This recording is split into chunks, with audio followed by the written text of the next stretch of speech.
भाजप आमदार गोपीचंद पडळकर यांनी स्वर्गीय राजारामबापू पाटील आणि माजी मंत्री जयंत पाटील यांच्यावर केलेल्या वक्तव्यानंतर गोपीचंद पडळकर यांचा निषेध करण्यासाठी सांगलीत राष्ट्रवादीची तसेच महाविकास आघाडीची निषेध सभा पार पडली। या सभेत राष्ट्रवादीचे प्रदेशाध्यक्ष शशिकांत शिंदे, निलेश लंके, रोहित पवार, विशाल पाटील, अमोल कोल्हे यांच्यासहित आमदार खासदारांनी डागली गोपीचंद पडळकर यांच्या विषयावरून थेट मुख्यमंत्री फडणवीसांवर आपला निशाणा साधला।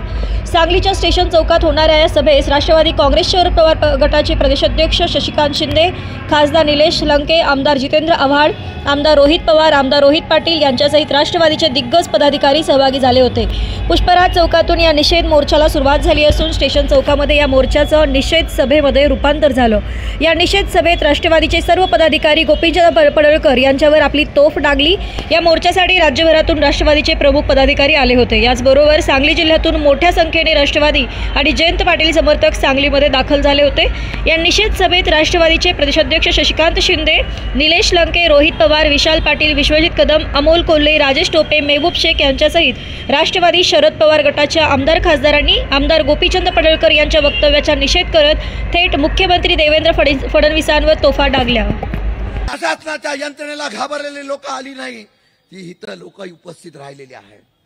आम्हाला प्रशासनाची भीती नाही, आम्हाला कोणाची भीती नाही। आता एकच आहे, यांना सत्तेची मस्ती, यांना सत्तेतून बाहेर काढायचं।